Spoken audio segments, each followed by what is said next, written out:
देख रहे हैं लाइव 7। नमस्कार, लाइव 7 विशेष में आपका स्वागत है। मैं हूं ज्ञान रंजन।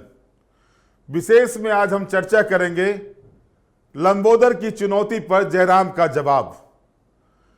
दोस्तों, लोकसभा चुनाव परिणाम आने के बाद से खास करके कुर्मी बहुल क्षेत्र में एक तरह से कहें तो आसू और जयराम की पार्टी जेबीकेएसएस के बीच में पूरी तरह से जंग छिड़ी हुई है। जंग इस कदर है कि चुनाव हारने के बाद भी जयराम महतो का तेवर कम होने का नाम नहीं ले रहा है। वहीं दूसरी ओर आप अगर देखेंगे, गिरिडीह लोकसभा क्षेत्र में जयराम महतो ने जिस तरह से तीसरे स्थान में भले ही वो रहे, लेकिन जिस तरह से उन्होंने अपनी उपस्थिति दर्ज कराई है, इसके बाद से एक तरह से कह सकते हैं तो आसू पार्टी के कान खड़े हो गए हैं। और आलम यह है कि आसू सुप्रीमो सुदेश महतो लगातार उस क्षेत्र में जाकर के आशीर्वाद यात्रा निकाल रहे हैं, लोगों के बीच जा रहे हैं, लोगों से बात कर रहे हैं, लोगों के प्रति सहानुभूति दर्ज करा रहे हैं, लोगों के पास जाकर के वो उनके लिए धन्यवाद ज्ञापन कर रहे हैं कि आपके सहयोग से वो चुनाव जीत गए। लेकिन इस बीच जिस तरह से गोमिया विधायक लंबोदर महतो का बयान आया है कि जयराम महतो आकर के गोमिया से चुनाव लड़ें। लोकसभा चुनाव में जयराम महतो ने गोमिया में बढ़त बनाई थी, लगभग 8,000 मतों की बढ़त थी जयराम महतो की। और इसके बाद से ये कयास लगाए जा रहे थे कि क्या जयराम महतो डुमरी से चुनाव लड़ेंगे या फिर गोमिया से। लेकिन जिस तरह से लंबोदर महतो ने चुनौती दी है जयराम महतो को, इसके बाद से ये एक तरह से साफ होता दिख रहा है कि जयराम महतो अपनी विधानसभा की पारी अगर शुरुआत करने जा रहे हैं तो वो गोमिया विधानसभा क्षेत्र होगा। और इसको लेकर के आज से ही उनका कार्यक्रम शुरू होने वाला था, लेकिन धनबाद में कुछ कानूनी पेश थे, कुछ कानूनी अड़चन थी जिसमें उनको जाना था। इसके कारण से आज वो कार्यक्रम शुरू नहीं हुआ, लेकिन बहुत जल्द वो गोमिया विधानसभा क्षेत्र में अपनी उपस्थिति दर्ज कराने के लिए लोगों से मिलने के लिए कार्यक्रम तय करेंगे। और इस बीच जिस तरह से आसू पार्टी के विधायक लंबोदर महतो ने उनको चुनौती दी है कि उनमें हिम्मत है तो वो आकर के गोमिया से चुनाव लड़े, तो एक तरह से कह सकते हैं सीधे तौर पर कि पूरी तरह से ये बातें सामने हो रही है कि आसू और जयराम के बीच में गोमिया में जंग होनी लगभग निश्चित है विधानसभा के चुनाव में। अब अभी तक घोषणा नहीं की। मैंने बार बार कोशिश की जयराम महतो को फोन लगाने की, लेकिन उनका फोन लग नहीं रहा है, तो उनकी बातें मैं आपके सामने नहीं रख पा रहा हूं। लेकिन इस बीच कोशिश करता हूं कि अगर लंबोदर महतो से बातें होती है तो लंबोदर महतो का इस बीच में क्या कहना है। लेकिन उनका जो बयान आया था, जो बयान लंबोदर महतो ने दिया था, पहले मैं आपको वो सुनाना चाहता हूं लंबोदर महतो ने क्या कुछ कहा था। से गोमिया में आवे, उनका स्वागत है। और देखें, वो चुनौती को हम स्वीकार करते हैं। ऐसे लोगों को जिनको लगता है कि हमने हिमालय पहाड़ पर चढ़ाई कर ली है, ऐसे लोग आवे, अपना देखें, समय पर पता चल जाएगा कि कितने औकात में उनको चुनौती है मेरे तरफ से। गोमिया में आवे, उनका स्वागत है। और देखें, वो चुनौती को हम स्वीकार करते हैं। ऐसे लोगों को जिनको लगता है कि हमने हिमालय पहाड़ पर चढ़ाई कर ली है, ऐसे लोग आवे, अपना देखें, समय पर पता चल जाएगा कि कितने औकात में उनको चुनौती है मेरे तरफ से। गोमिया में आवे, उनका स्वागत है। और देखें, वो चुनौती को हम स्वीकार करते हैं। ऐसे लोगों को जिनको लगता है कि हमने हिमालय पहाड़ पर चढ़ाई कर ली है, ऐसे लोग आवे, अपना देखें, समय पर पता चल जाएगा कि कितने औकात में उनको चुनौती है मेरे तरफ से। गोमिया में आवे, उनका स्वागत है। और देखें, वो चुनौती को हम स्वीकार करते हैं। ऐसे लोगों को जिनको लगता है कि हमने हिमालय पहाड़ पर चढ़ाई कर ली है, ऐसे लोग आवे, अपना देखें, समय पर पता चल जाएगा कि कितने। तो अभी आपने सुना कि किस तरह से विधायक लंबोदर महतो ने कहा कि जयराम महतो का स्वागत है, वो आए और चुनाव लड़ें। और इस बीच मैं कोशिश कर रहा हूं कि लंबोदर महतो जी से बात। लंबोदर जी, स्वागत है आपका। हाँ, बात हो रही जी। जी लंबोदर जी, स्वागत है लाइव 7 में आपका। लंबोदर जी, जिस तरह से जयराम महतो ने लोकसभा चुनाव में आपके विधानसभा क्षेत्र में बढ़त बनाई है, क्या कहना है आपका इस पर? देखिए, चुनाव है, चुनाव होता है, चुनाव लड़ते हैं। और हर चुनाव का अपना अलग अलग ट्रेंड रहता है। लोकसभा का अलग ट्रेंड होता है, विधानसभा का अलग ट्रेंड होता है। तो और इसे कोई कोई मतलब नहीं है, जी इसे कोई मतलब नहीं है कौन कितना लाता है। और विधानसभा हर चुनाव का अपना अलग अलग, जितना नीचे लेवल पर जाइएगा तब और समझ में आएगा। ये तो लोकसभा चुनाव है, इसलिए इसमें कुछ भी ऐसा कोई अप्रत्याशित कोई कुछ काम नहीं हुआ। लेकिन दावा तो किया जा रहा है जयराम महतो के द्वारा गोमिया से वो चुनाव लड़ना चाह रहे हैं। हम हार्दिक हार्दिक स्वागत करते हैं, हार्दिक स्वागत करते हैं। लेकिन जिस तरह से लंबोदर जी, जिस तरह से देखा गया था कि इस बार के चुनाव में जो एनडीए के पक्ष में महतो वोट का रुझान नहीं देखा गया है, ये एक सीट नहीं कई सीटों पर देखा गया है। और चूंकि ऐसा नहीं है, ऐसा बिल्कुल ही नहीं है कि कौन किधर दिया नहीं दिया। ये तो गुप्त मतदान है, कौन किसको दिया, कहाँ दिया, किसका वोट आया, किसका वोट नहीं आया, ये कहना बिल्कुल ही मतलब असंगत और अवैज्ञानिक होगा। लेकिन आप कौन किसको दिया, किधर दिया, ये तो कहना मुश्किल है। लेकिन आंकड़े जो कह रहे हैं लंबोदर जी, आंकड़े जो कह रहे हैं, आंकड़े पर मैं बात कर रहा हूं कि सिल्ली में 8,000 वोट कम आता है बीजेपी से, जो जेबीबी के प्रत्याशी देवेंद्र नाथ महतो को। उसके बाद रामगढ़ में 50,000 वोट से ज्यादा ले आते हैं जेबी के प्रत्याशी संजय मेहता। इसके बाद आपके विधानसभा क्षेत्र में वो आगे बढ़ते हैं, डुमरी में 30,000 से ज्यादा मतों से आगे बढ़ते हैं। तो ये जो क्षेत्र है ये महतो बहुल क्षेत्र कहा जाता है। तो इसमें आप किस रूप में देख रहे हैं इस चीज को? नहीं, ऐसा कुछ भी नहीं है, ऐसा कुछ भी नहीं है। मतदाता का रुझान और रुचि और ये हर समय बदलता रहता, हर समय बदलता रहता है। कब क्या होगा, कल क्या होना, आज की तरह किसका हवा का रुख को समझना मुश्किल है। बिल्कुल मतदाता का रुख ये हवा का रुख है। तो हवा का रुख को किसी को पता नहीं होता और हवा के रुख को कोई ये भी नहीं कर सकता। तो जस्ट मतदाता का रुख हवा का रुख है और ऐसा कुछ कोई ऐसा अप्रत्याशित घटना नहीं है और कोई समाज कहीं किसी से गया नहीं है। चंद्रप्रकाश चौधरी से भी ज्यादा उस समाज के लिए कोई क्या है, क्या न कोई किया है न कोई करेगा। निश्चित रूप से आज जिस समाज की बात करते हैं और जिसके लिए आप बात करते हैं, जिसके लिए समाज के जाने की बात करते हैं, बताए नहीं समाज के हित में कभी बोला है कि एक वीडियो क्लिप आप दिखा दीजिए कि जिसने ये कहा कि कुर्मी जाति को अनुसूचित जनजाति में शामिल करिए। आप कुर्मी, अभी रेल रोको आंदोलन हुआ था पूरे 3 स्टेट में, उड़ीसा में, बंगाल में और झारखंड में। आप रेल रोको आंदोलन में कुर्मी के लाखों लोग सड़क पर उतरकर आंदोलन किए थे। जिसकी आप बात करते हैं, आप एक उदाहरण दिखा दिए कि किसी रेल रोको आंदोलन में हुआ था। अभी मोराबादी में एक हुआ था, महाहुंकार रैली हुआ था कुर्मी जातियों का कि कुर्मी जाति का आदिवासी में शामिल करो। आप ऐसे लोग कहाँ है बताइए? कुछ लोग वो कहाँ, वैसे लोग कहाँ पर हैं?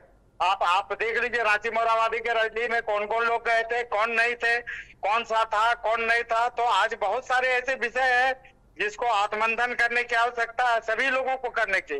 और चूंकि राजनीति और लोकतंत्र में कोई जाति धर्म नहीं होता है, सभी जाति, सभी धर्म, सभी संप्रदाय, सबका सम्मान होता है, सबकी हिस्सेदारी होती है राज्य निर्माण में, देश निर्माण में और लोकतंत्र को मजबूत करने में। सभी जाति, सभी धर्म, सभी संप्रदाय, सबका समन्वय का आवश्यकता है, तभी हम एक विकसित भारत का निर्माण कर सकते हैं, विकसित राज्य का निर्माण कर सकते हैं। लंबोदर जी, आपके साथ एक प्लस पॉइंट ये है कि आप एक बड़े प्रशासनिक पदाधिकारी भी थे झारखंड में और इसके बाद आपने राजनीति में कदम रखा है।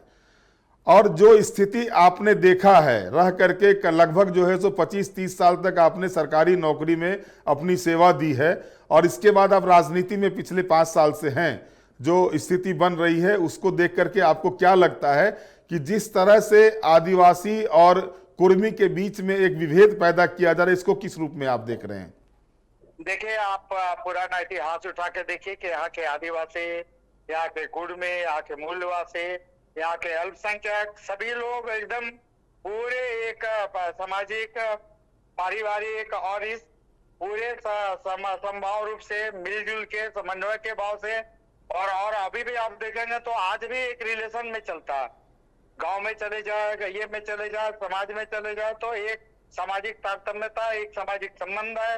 और झारखंड का इतिहास रहा है कि यहाँ के सभी जाति, सभी धर्म, सभी संप्रदाय, झारखंड राज्य का आंदोलन जब हो रहा था तो क्या कुर्मी नहीं थे, आदिवासी नहीं थे, अल्पसंख्यक नहीं थे, यहाँ के आप आगे अगर अगर ये नहीं थे क्या, सभी लोग थे, और सभी लोगों के बदौलत तो राज्य के जो भी महत्वपूर्ण मुद्दे, हर मुद्दे पर हर जाति, धर्म, हर संप्रदाय साथ में खड़ा रहा। और झारखंड का इतिहास निश्चित रूप से अनोखा और अभूतपूर्व रहा। यहाँ पर सभी जाति, सभी धर्म, सभी संप्रदाय एक साथ मिलकर रहते हैं। और आज ये बात बिल्कुल ही ऐसा नहीं कहा जा सकता है कि कुर्मी और आदिवासी में कोई दूरी है। दोनों भाई भाई के रूप में कल भी थे, आज भी है और कल भी रहेंगे। तो फिर आखिरकार क्यों एनडीए से कुर्मी का मोह भंग हो रहा है? जो चुनाव परिणाम आए हैं उसमें साफ तौर पर ये दिख रहा है कि अर्जुन मुंडा जी ऐसा बिल्कुल नहीं है। अगर ऐसा रहता तो आज 9 जगह एनडीए नहीं जीता होता। आज गिरिडीह हम लोग आजसू पार्टी जीती भी नहीं होती। तो ऐसा नहीं है। आप देख ले, कई क्षेत्रों में देखे तो आप मतलब हर जाति, हर संप्रदाय और जिस जाति की बात करते हैं उसका भी वोट भारतीय जनता पार्टी को मिला है। अगर नहीं मिला रहता तो आज गिरिडीह में हम सांसद नहीं बनते, हजारीबाग में सांसद नहीं बनता, धनबाद में सांसद नहीं बनता। और स्पष्ट रूप से आप देखिए जमशेदपुर में क्या है, जमशेदपुर में आप विद्युत डाका देख लीजिए। तो निश्चित रूप से कुर्मी समाज के लोगों का पूरा वोट एनडीए को मिला है। यही कारण है कि आज एनडीए 9 सीट जीती है। आप विद्युत आप देख लीजिए, जमशेदपुर सामने है, धनबाद सामने है, गिरिडीह सामने है, आप ये रांची आपका सामने है, आप हजारीबाग सामने है। तो इसलिए ऐसा कहना बिल्कुल ही अतार्किक है। नहीं, लेकिन वोट परसेंटेज आप देखिए ना कि जीत का जो अंतर था वो कितना ज्यादा था 19 में और अभी घट के कितना हो गया है। और अर्जुन मुंडा जैसे नेता जो जनजातीय मंत्रालय के मंत्री थे और इसके बाद कृषि मंत्री भी थे, वो हार जाते हैं चुनाव। और खास करके जो पिछले चुनाव में उनकी जीत होती है तमार और खरसावां विधानसभा से, जहां पर कि कुर्मी मतदाताओं का वोट है, वहां भी उनको हार मिलती है। ऐसा कुछ भी नहीं है। अर्जुन मुंडा जी को भी कुर्मी समाज का वोट मिला है।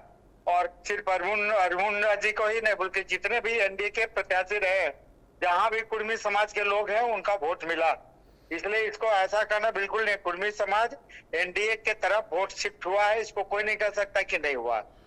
लंबोदर जी, एक सवाल है कि जो डिमांड आप लोग कर रहे हैं कि एसटी में शामिल किया जाए, लगातार मैंने भी देखा है कि आप विधानसभा में जब भी सत्र चलता है आप तख्ती लेके बैठते हैं विधानसभा के बाहर में कि कुर्मी को एसटी में शामिल किया जाए, और आपकी ही सरकार केंद्र में है। तो फिर आखिर दिक्कतें कहाँ आ रही हैं?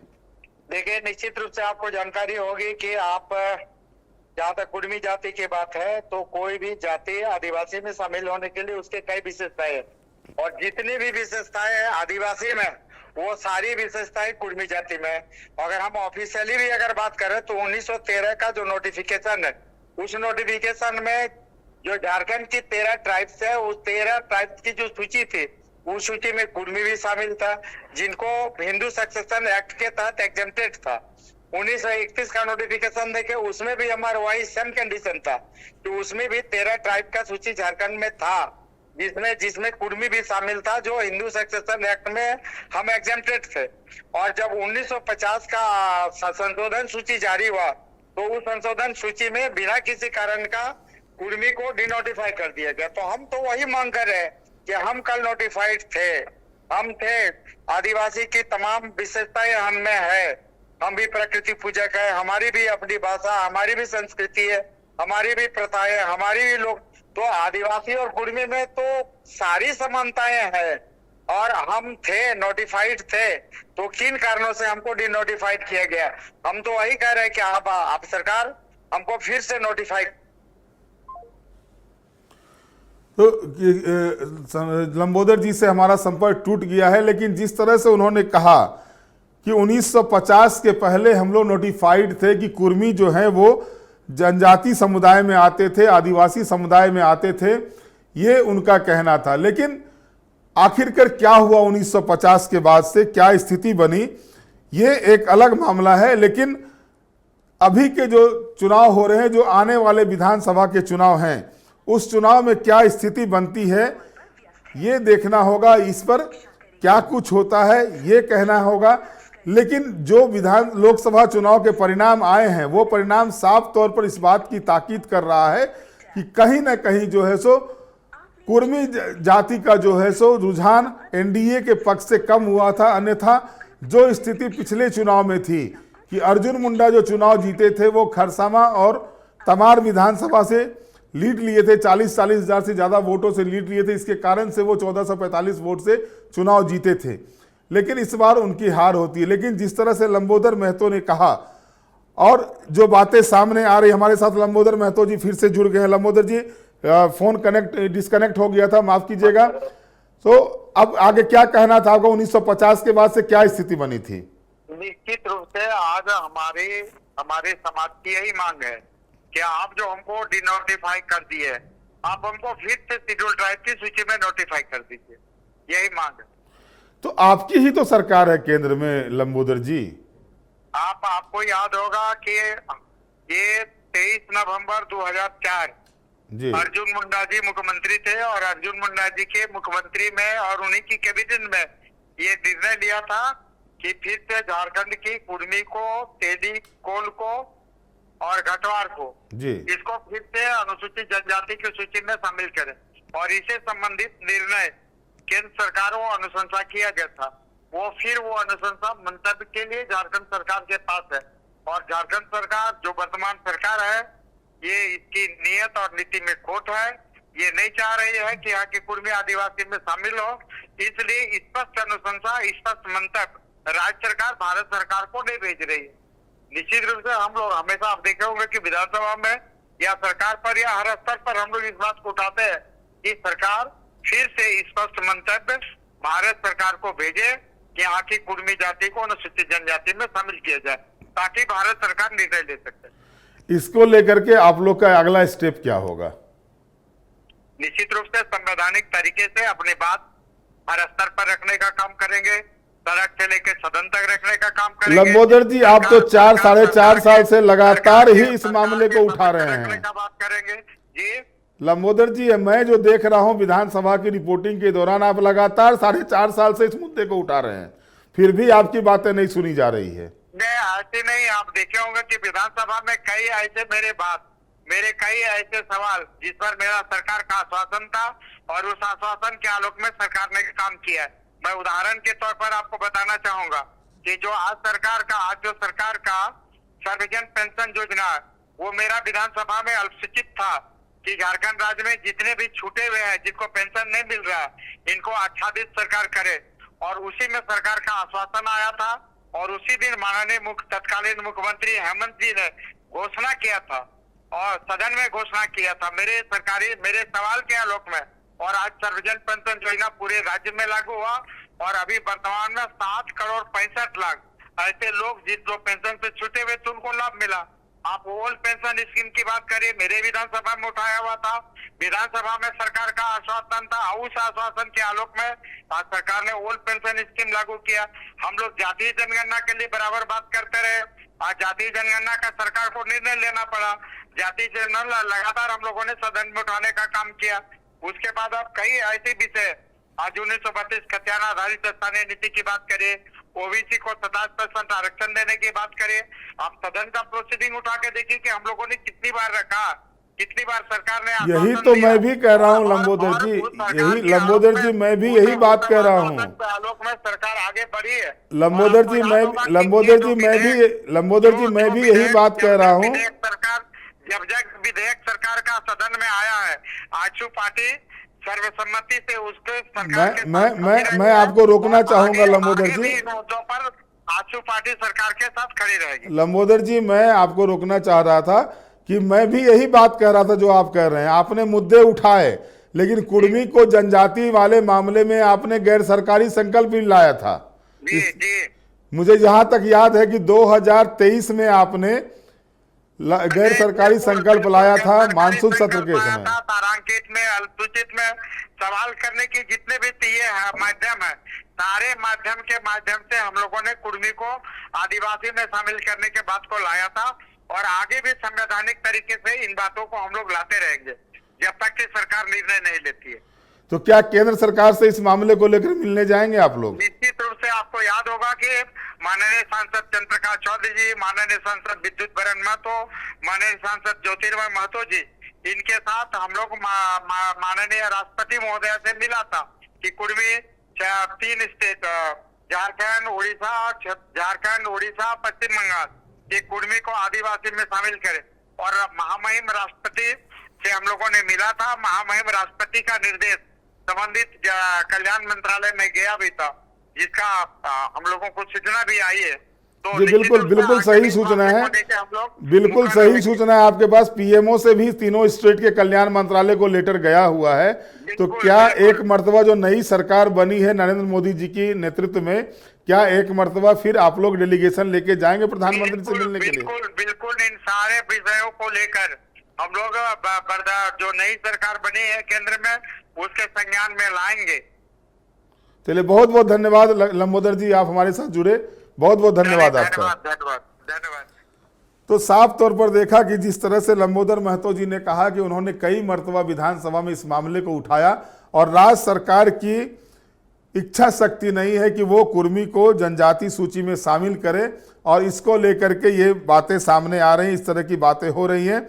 लेकिन जो मुख्य मुद्दे थे हमारे आज के, जो इस मुद्दे पर हम चर्चा कर रहे थे, उसमें था कि क्या ये चुनौती जो लंबोदर महतो ने चुनौती दी है JBKSS के प्रमुख जयराम महतो के, वो गोमिया से आकर चुनाव लड़े। हालांकि उनसे मेरा संपर्क नहीं हो पा रहा है, लेकिन इस बीच मैं कोशिश कर रहा हूं उनके पार्टी के एक बड़े नेता संजय मेहता जी से बात करने का। संजय मेहता जी अगर हमारे साथ जुड़ते हैं तो उनसे मैं बात करूंगा इस विषय पर कि जो बातें लंबोदर महतो जी ने कही है कि वो स्वागत करते हैं जयराम महतो जी का, वो आकर के चुनाव लड़ें। लोकसभा चुनाव अलग होते हैं और विधानसभा चुनाव या उसके नीचे के जो भी लोकतांत्रिक प्रक्रिया में चुनाव होते हैं उसके अलग मुद्दे होते हैं। लेकिन इस बीच मैं कोशिश कर रहा हूं कि JBKSS के किसी बड़े नेता से संपर्क साधा जाए, वो अपनी बातों को हमारे सामने रखें कि वो इस विषय पर क्या कहना चाहते हैं। हालांकि जयराम महतो जी का फ़ोन नहीं लग रहा है, वो उनका फ़ोन स्विच ऑफ बता रहा है, फ़ोन लग नहीं पा रहा है। कोशिश कर रहे हैं कि जो JBKSS के बड़े नेता हैं उनसे बात की जाए। हजारीबाग से चुनाव लड़े थे और तीसरे नंबर पर रहे थे संजय मेहता जी, उनसे बात करेंगे। और ख़ास करके ये भी बातें इसलिए सामने आ रही हैं कि उन क्षेत्रों में संजय मेहता ने काफ़ी बढ़त बनाई थी या अच्छे वोट लाए थे जहां पर कि कुर्मी मतदाताओं की संख्या अच्छी खासी है। तो ऐसी स्थिति में अब हमारा संपर्क उनसे नहीं हो पा रहा है। हालांकि कोशिश की गई है, कोशिश करने के बाद भी उनसे संपर्क नहीं हो पा रहा है। लेकिन जिस तरह से लंबोदर महतो ने साफ शब्दों में कहा है कि, और उन्होंने दावा किया है कि अगर कुर्मी का वोट NDA को नहीं मिला होता तो धनबाद, हजारीबाग, गिरिडीह, जमशेदपुर, रांची की सीटें NDA के पक्ष में नहीं आती।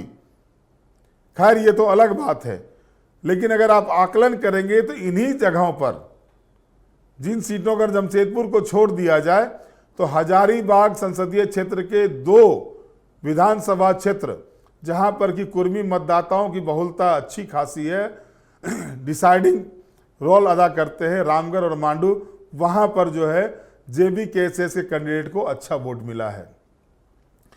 गिरिडीह में डुमरी और गोमिया दोनों ही जगह पर JBKSS के प्रत्याशी ने लीड ली है। रांची के सिल्ली जो सुदेश महतो का गढ़ है, वहां पर जो स्थिति बनी हुई थी कि वहां पर 8000 वोट से मात्र JBKSS के कैंडिडेट पीछे रहे थे। तो हमारे साथ जुड़ गए हैं JBKSS प्रमुख जयराम महतो। जयराम जी, स्वागत है आपका लाइव 7 में। धन्यवाद दादा, जोहार जोहार जोहार। जयराम जी, अभी चुनौती दी है आपको लंबोदर महतो जी ने कि वो आप गोमिया से आकर चुनाव लड़ें, क्या कहना है आपका इस पर? देखिए, सबसे पहले आदरणीय डॉक्टर साहब का उनको जोहार करते हैं आपके चैनल के माध्यम से जी।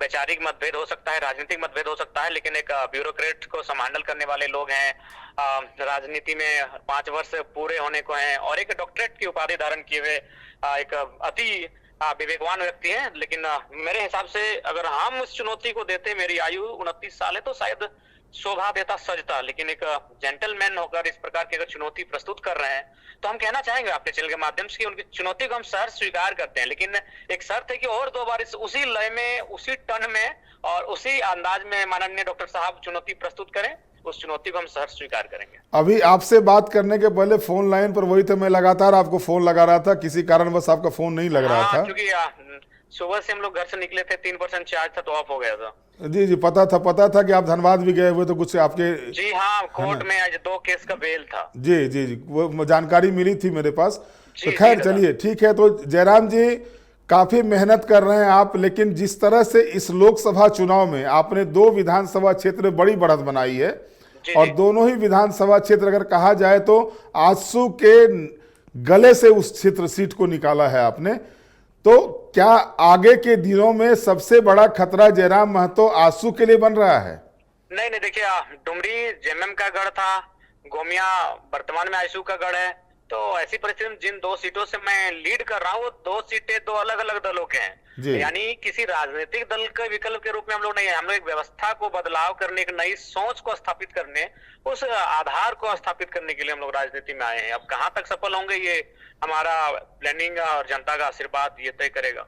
जयराम जी एक सवाल बहुत दिनों से मेरे मन में था, चूंकि आपसे बात नहीं हो पाई थी, पहली अच्छा, मर्तबा में बात पूछिए, कर उस रहा हूँ। सवाल को पूछिए और मन को हल्का कीजिए दादा। हाँ, तो सवाल ये था कि जिस तरह से देखा गया कि जेवीएम के लोग चुनाव जीतते थे और बाद में दूसरे पार्टी में चले जाते थे, और आप एक युवा होकर के 2 साल में जिस तरह से आपने अपने आप को, अपने पार्टी का, अपने लोगों का ग्राफ ऊपर बढ़ाया, और खास करके मैं जो देख रहा हूं एज ए पत्रकार, जो मैं देख रहा हूं कि आपने उन मुद्दों को उठाया जो मुद्दे सीधे तौर पर युवाओं के लिए लाजमी हैं।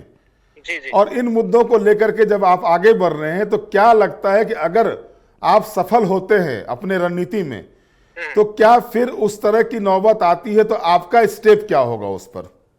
देखिए हाँ, वो तो चुनौतीपूर्ण रहेगा, और ऐसे लोग, हम लोग इसीलिए एक विश्वासी लोगों के साथ इस चुनाव में मैदानी समर में आ रहे हैं। वरना अगर जरा सा भी स्वार्थ और सीटों की संख्या बढ़ाने को ही लेकर के फोकस करें, तो बहुत सारे ऐसे चेहरे सामने आ रहे हैं। लेकिन यही संशय हो रहा है कि क्या वे लोग फिर हमारे साथ टिकेंगे। तो कुल मिलाकर हम लोग एक राजनीति की भट्टी जो हम लोग तैयार कर रहे हैं, उसमें जो लोग तपेंगे और जो भविष्य में हमारी पार्टी के साथ, हमारी संघर्ष के साथ समर्पित भाव से टिकेंगे, उनके साथ हम लोग चलेंगे। तो आपने घोषणा की है 5-6 दिन पहले 55 सीटों पर चुनाव लड़ेंगे। नहीं नहीं, हमने ये अनुमान कहा था दादा कि हम लोग, मैंने ये कहा था कि 8 लोकसभा सीटों पर हमने चुनाव लड़ा, 46 सीटें निकाले थे। हाँ, 8-6-48, 2-46 सीट तो ऐसे हो रही है। जी। तो हमने फिर कहा गोड्डा बढ़ेंगे, जमशेदपुर बढ़ेंगे, खूंटी बढ़ेंगे, पलामू साइड बढ़ेंगे। तो देखा कि 55 प्लस हो रही है। हो सके जब हम लोग अगली बार झारखंड भ्रमण में निकलेंगे पलामू प्रमंडल में, तो वहां सीटों की संख्या बढ़ेगी, वो तब 60 होगी। तो ओवरऑल हम लोग टारगेट 81 के 81 रहेगा। लेकिन हम लोग देखेंगे कि कहाँ हम लोग अपने आप को मजबूत पा रहे हैं, कहाँ हमारे केडर हैं, और उन सीटों पर चुनाव लड़ेंगे। अभी जो लंबोदर जी से बात हो रही थी, तो कुर्मी मतदाताओं का समर्थन आपको भरपूर मिला है। जो आंकड़े जो बता रहे हैं अन्य के अलावा कुर्मी का भरपूर समर्थन मिला है आपको। तो क्या आगे सिर्फ जयराम कुर्मी की राजनीति करेंगे? क्लियर कर दीजिए देखिए, हम पब्लिक लोग को। झारखंड की राजनीति करेंगे, झारखंड की अस्मिता की राजनीति करेंगे, और उसमें कुर्मी लोग नो डाउट झारखंड से बाहर तो है जी। नहीं। तो वे भी झारखंड यानी कुर्मी, झारखंड यानी संथाली, झारखंड यानी ओबीसी, झारखंड यानी सोन, झारखंड यानी एसटी एससी माइनॉरिटी, जो भी झारखंड के हैं, लाभान्वित तो सभी लोग होंगे जिन नीतियों को लेकर हम लोग लगातार लड़ रहे हैं। तो ऐसा नहीं कि झारखंड की जिस मुद्दों के साथ हम लोग लड़ाई लड़ रहे हैं उसमें किसी कौम, मैंने, ये ऑल ओवर झारखंड की लड़ाई है। लेकिन हाँ, जब झारखंड की लड़ाई है तो झारखंड में रहने वाले सभी कौमों को जरूर अपने हक अधिकार में अवसर मिलेगा। आप एक पढ़े लिखे युवा हैं जयराम जी, क्या लगता है 24 वर्षों में कहाँ युवा चले गए? देखिए, 24 वर्षों में कहाँ युवा चले गए, इसका तो पहला उत्तर वही है दादा कि आज हम लोग 24वें साल में हैं। और अगर जेपीएससी की बात करें तो 7 जेपीएससी हुई है। एक ही बार उन्होंने 3, 4, 5 ले लिया था, 3-4 जेपीएससी 3 वो लिया था। तो उसको अगर ओवरऑल देखा जाए 7-8 जेपीएससी हमारे पास अभी तक हुई है। जबकि जेपीएससी का मतलब होता है 24 साल यानी 24 जेपीएससी। आज कई इम्तिहान प्रत्येक वर्ष होने चाहिए, नियमित होने चाहिए। तो युवा तो चले जा रहे हैं। युवा आज बिल्कुल हजारीबाग, रांची जैसे शहरों में अपने घर को त्याग करके जाते हैं। 10 वर्षों की एक तपस्या को झेलते हैं, एक तपस्या में, और उसके बाद फाइनली पता चलता है कि एग्जाम की नौबत जब आती है तो एग्जाम नहीं होता है तो पेपर लीक होता है, एग्जाम पोस्टपोन होता है। तो ये चीजें तो है युवाओं को, क्योंकि हमारे जो लीडर्स हैं उनका विजन कहीं ना कहीं दूर तक नहीं है। वो केवल जैसे ही सत्ता में आते हैं चाहते हैं कि मैक्सिमम अपना धन संचय कैसे करें, इसी पर उनका सारा दिमाग खर्च हो जाता है। लेकिन सवाल ये उठ रहा है जयराम जी कि क्या जो युवाओं का एज जाता है, मारा जाता है, इस बीच में आपने कई मुद्दे उठाए। मैं लगातार आपको फॉलो करता था और देखता था, आपकी चीज़ों को देखता था। विधानसभा में जो आपने कार्यक्रम किए थे उस समय भी मैं देख रहा था। तो ये जो एज गया 24 साल में, अभी 11वां जेपीएससी होने जा रहा है, अभी जो आज ही पेपर में आया हुआ है, तो 24 में 11, तो 11 साल का जो एज गया हमारे युवाओं का, इसके लिए आप लोग क्या रणनीति बनाएंगे? जी हाँ, हम बिल्कुल संख्याओं के हिसाब से भले 11वां कह रहे, लेकिन अगर साल के हिसाब से देखा जाए तो हमें लगता है ये 8वां है, क्योंकि 7वां, 8वां, 9वां, 10वां जेपीएससी एक साथ लिया गया था जी। तो अगर जेन्युइनली कहा जाए तो ये 8वां जेपीएससी है, यानी 24 साल में 8 जेपीएससी, यानी 3 साल में एक, यानी 2 साल का मैंने गैप हो रहा है। तो इस हिसाब से जी नो डाउट उम्र सबसे बड़ी चीज होती है। अगर एक उम्र की सीमा पार हो जाती है ना, तो फिर ना क्या जेपीएससी तो छोड़िए, अगर कोई उसको कहेगा कि महेंद्र सिंह धोनी के साथ खिलाएंगे तो इसकी इच्छा टूट जाती है। तो नो डाउट एक इच्छाओं का, एक मेहनत का, एक संघर्ष का एक दौर होता है स्टूडेंट लाइफ में, और उस दौर को अगर ये लोग मिसयूज कर जाते हैं तो कहीं ना कहीं राज्य के एक जो संसाधन है, युवा राज्य के संसाधन है, और उन संसाधनों को हम लोग खो देते हैं। तो ये तो स्वाभाविक है, इसको लेकर एक बेहतर रोड मैप तैयार नहीं कर पाते हैं, एक प्लानिंग नहीं कर पाते कि हमारा आने वाला 5 साल क्या होगा, उनमें युवा कहाँ होंगे, किसान कहाँ होंगे, उसमें मजदूर किसान कहाँ होंगे, ये रोड मैप तैयार नहीं कर पाते हैं। क्या जयराम का ये मुद्दा आगे रहेगा? हाँ, नो डाउट इन मुद्दों के साथ हम लोग सदैव अपने आप को पाएंगे, और जहाँ आंदोलन नहीं वहाँ हम लोग कहाँ रहेंगे। तो नो डाउट राजनीति में अगर हम लोग आएंगे तो अपने आप को बहुत ही क्रांतिकारी कदमों के साथ राजनीति में पाएंगे, और इस बात को लेकर हम लोग सभी राज्यवासियों को आश्वस्त करते हैं। चलिए, बहुत बहुत धन्यवाद जयराम जी, और उम्मीद करते हैं आगे भी आपसे बात मेरी होती रहेगी। जी, और आपसे एक आग्रह है डॉक्टर साहब, जब अब आपसे बात हो तो और एक बार हम चाहेंगे कि चुनौती को और 2 बार वो रिपीट करेंगे हम गोमिया। तो मैं कोशिश कर रहा हूँ कि आप लोग दोनों को एक साथ स्टूडियो में बैठाऊं। जी, मैं बिल्कुल परहेज नहीं करूंगा, वैचारिक मतभेद हो सकते हैं, लेकिन एक इंटेलेक्चुअल पर्सन है, उनके साथ सहर्ष बैठेंगे और उनकी चुनौती को भी उनके सामने स्वीकार करेंगे। चलिए, बहुत बहुत धन्यवाद, बहुत बहुत धन्यवाद जयराम जी। जोहार जोहार। तो आपने सुना कि जयराम महतो जी ने साफ तौर पर स्वीकार किया है जो लंबोदर महतो ने उनको चुनौती दी है। तो ये एक बड़ा चीज होने जा रहा है, और बड़ा चीज इसलिए होने जा रहा है, जैसा कि मैंने कई दिनों से आपको बताया था कि जो स्थिति बन रही है कि सीधे तौर पर जो महतो बहुल क्षेत्र है, महतो बहुल क्षेत्र में जो चुनाव परिणाम लोकसभा का है, उसमें एक अच्छा परफॉर्मेंस दिख रहा है जयराम महतो की पार्टी का। तो इस स्थिति में अगर चुनौती स्वीकार करते हैं जयराम महतो, तो आप मान के चलिए कि गोमिया की जंग रोमांचक होने वाली है, और इस रोमांचक जंग में कौन किस पर भारी करता है ये तो चुनाव परिणाम ही बताएंगे।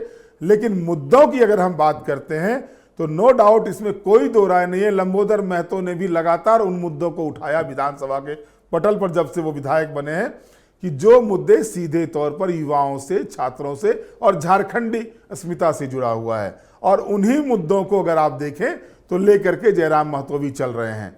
और साफ शब्दों में जयराम महतो ने कहा कि अगर मौका मिलेगा तो साथ बैठ करके उनकी चुनौती को स्वीकार करेंगे। जाहिर है कि इसका मतलब है कि जयराम महतो ने उनकी चुनौती को स्वीकार कर लिया है। बहरहाल अब आगे देखना है कि ये जंग क्या सही मायने में गोमिया में जयराम वर्सेस लंबोदर की जंग होती है, ये तो समय बताएगा। लेकिन जो स्थिति बन रही है, जो चीजें हो रही है, उन्होंने सम्मानपूर्वक कहा है कि मैं उनकी चुनौती को स्वीकार करता हूं। अब आगे देखना है कि इस पर क्या फैसला होता है। बहरहाल आज के विशेष में इतना ही। आप हमारे साथ जुड़े रहे, हमें लाइक करें, सब्सक्राइब करें। बहुत बहुत धन्यवाद। नमस्कार।